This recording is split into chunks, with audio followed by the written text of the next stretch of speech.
So this is going to be a quick guide on how to use the YuXin treasure box cube, essentially how to open it and how to close it properly. So first things first is getting it open. Now you're going to need at least the white face solved.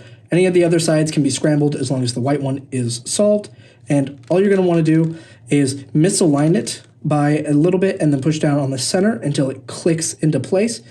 Now you won't be able to do it every time while it's totally aligned. In this case, I'm able to kind of force it down and then I can just turn counterclockwise and open it. However, that is not the case for every situation. And so what I like to do is go about 45 degrees, push down and slowly work my way back until it kind of clicks into place like that. And then I'm able to turn it counterclockwise and unscrew it.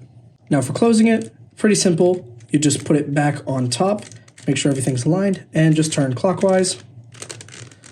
And then for getting this centerpiece back up, all you have to do is grab one of the adjacent sides and just turn it a little bit. Don't be afraid to use a little bit of force to kind of get this to pop back up. If one side doesn't really seem like it's working, just turn the cube and try it on a different side.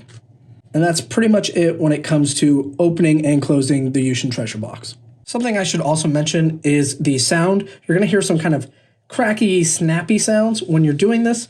So when pushing the center down, you're going to hear it kind of like snap into place like that. For getting the centerpiece back up, we'll turn the sides and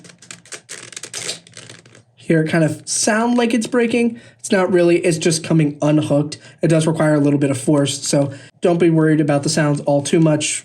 It's just the pieces hooking and unhooking.